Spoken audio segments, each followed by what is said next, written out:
Hey everyone, welcome back to the channel.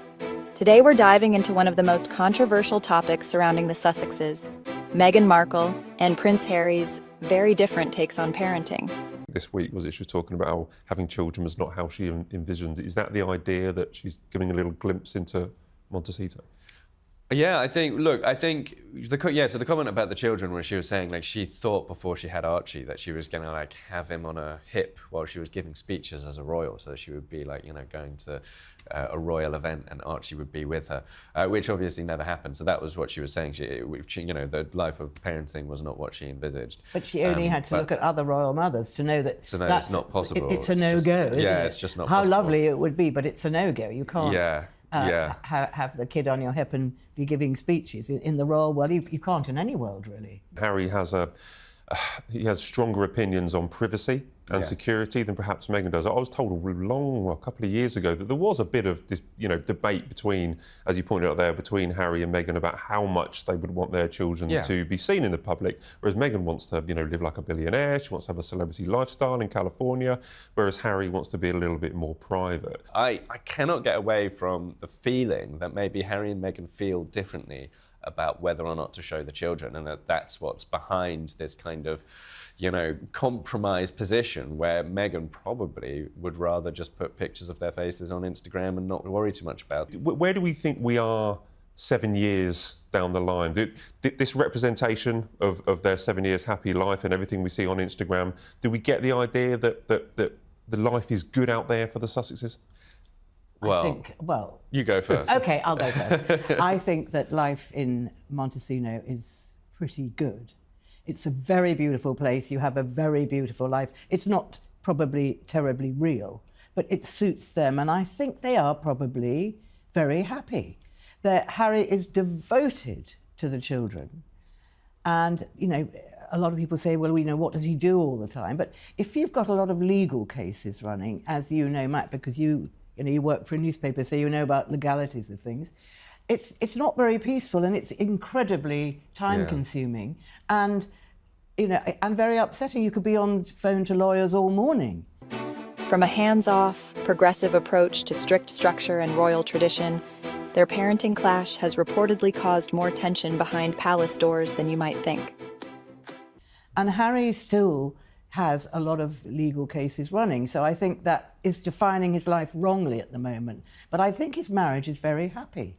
I would agree on the marriage point. I think, you know, they will have had their bumps because every marriage does. Like, it's not, you know, there isn't a marriage out there where you never have arguments, you never have dips or low points. Absolutely all marriages do, and they will have themselves. And they've had some incredibly pressured moments, you know, like how did Meghan feel when Harry put the frostbite story in his book and all of a sudden they were being ridiculed in America? Like, it must have put a huge amount of strain and pressure on the relationship. Well, what about the time he described how he lost his virginity in a field? In a field, but then also, like, how did Harry feel when Meghan did the fake curtsy on the Netflix show? You know, like, he might well have felt quite upset about her doing that. So I'm sure that they have had their moments, but at the core of it, I think they know that they are, you know, they are nothing without each other in reality. They need each other, and they have a great, objectively on paper, a fantastic life out there in a beautiful part of the world. Two beautiful children, you know, hobnobbing with all of these big power players from the world of Hollywood. But some people, you know, they take their problems with them, and I think that's where Harry is right now. And Harry has not built as much in America as Meghan has. And also when he gave that interview, sorry to bang on Matt, to the BBC, he looked really. He looked so angry. He looked so. Harry is very emotional and gets very, very, very angry, and he's very intense. He's got the Spencer temper. Yeah. And they all have it. They all have it. But this is the thing is, you know, I was thinking to myself, like, why has he done this with the BBC interview? And I couldn't get away from the fact that Meghan didn't do this and doesn't do this kind of stuff because Meghan has built this whole thing in America with her lifestyle brand and her new Netflix show and her podcast. And because she's built this new thing, she doesn't want to wreck it and she doesn't want to ruin it. So she's got something she's fighting for. Harry's not built anything out in America. He's got nothing to fight for. So let's get into it. Meghan's idea of parenting has always leaned toward the progressive, raising Archie and Lilibet away from the royal spotlight, encouraging emotional openness, and letting go of strict royal customs. It's a parenting style shaped by Hollywood, wellness culture, and her own upbringing. She's been open about wanting her children to have the freedom she never had. But this modern approach hasn't been universally accepted, especially not by those close to Harry. He's got nothing to force him to restrain himself when he gets angry. And so I just cannot get away from the fact that the solution to most of Harry's problems actually is just to build something fantastic in America that people can get excited about and stop, and then he will be able to let go of the past. But I think I think you should be his new advisor. Well, he doesn't listen to his advisors. So. We give Harry and Meghan advice every week on this show. I can confirm that I don't think they listen to or take away any of the advice. But we become body language experts in many ways, don't we? We become or looking at pictures or reading things into how we see the couple acting and the consequences of their actions. You discussed. I mean, I say the BBC interview was cataclysmic for their strategy. Yeah. Because there was an opportunity there for the reconciliation. A 2-year strategy blown up in one interview. It was absolutely dreadful idea. But going back to the mood board, going back to how their kind of life is there, are we agreeing there's kind of no 7-year itch then? I mean, things are moving on quite well as far as we're aware. I did a story this week saying that Harry would never leave Meghan, but obviously they've gone through, they've had between them there's been a lot of sacrifices. I think that they are dependent on each other, though. Yeah, totally. Well, that's what you said, Jack. Yeah, I agree. So we are in total agreement. They are very dependent on each other. There was this story that Meghan, had her people approach someone about a divorce book. But I mean, imagine if Meghan left Harry, it would destroy her reputation. She would be eviscerated publicly because she's already slipped into this kind of category on social media. The way that pop culture commentators talk about her, they lump her in with Amber Heard. They lump her in with, these other famous women who are perceived as being narcissistic or, being controlling of their husbands. Alec Baldwin's wife got this treatment the other day.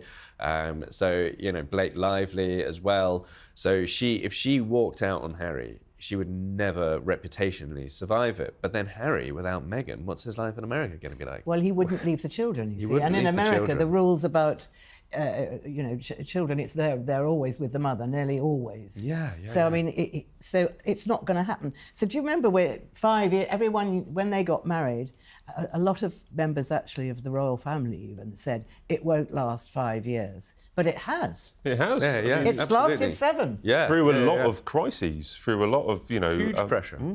You talk about some strategic errors. I mean, that would be a major strategic error on Meghan's behalf, basically, if we looked at it strategically. Yeah, and obviously you can't just look at your marriage strategically because you live it daily. But strategically, it would be a catastrophic mistake. Interesting. And I think I think she does need Harry. I think she does, and she must know by now that she doesn't get everything right. Yeah. So we're behaviour experts. We're marriage experts. But without Harry, we're allowed to. She is nothing. She's nothing, and without her, Harry's life in America is nothing. Well, yes, exactly. He has a reputation to fall back on. So they on. have a symbiotic relationship. Yeah, they need each other. Yeah. Now, one thing Meghan does do without Harry is her podcast. Yeah. And I'm open that I rarely listen to it. I know we spoke the other day, Jack. I said, have you been listening to the podcast? And me and you were kind of, we listen to it on high speed, or that we do pay attention to it, but we're probably not the target audience. It's the penultimate episode that's just occurred this week. Is it succeeding? Enough people watching it? Is it working for Meghan? So one big question here is, what did she expect it to be? Does she need it to be top 10? It's not top 10. It has, the first episode or two when we were all writing loads of news lines off the back of it, that got into the top 10. It very quickly dropped out again. It's now not even in the top 200 on Apple. It is in the top 100 business podcasts somewhere in the 60s. So it's not hugely well listened to. But the publicity around it is amazing. And possibly Harry himself. Lessons from the Sussexes. At the heart of it, Meghan and Harry want the same thing: a better life for their kids. Their different paths reflect a bigger conversation happening everywhere: how to raise children in a rapidly changing world. Whether you side with Meghan's freedom-first mindset or Harry's firm-handed structure, the truth is, parenting isn't one-size-fits-all. So, is Meghan's parenting really a no-go? Or is Harry holding too tight to the past? Let me know your thoughts in the comments. I read every one. And if you enjoyed this video, give it a thumbs up and share it with a friend who follows the royals. Thanks for watching, and until next time, stay curious, stay respectful, and stay tuned.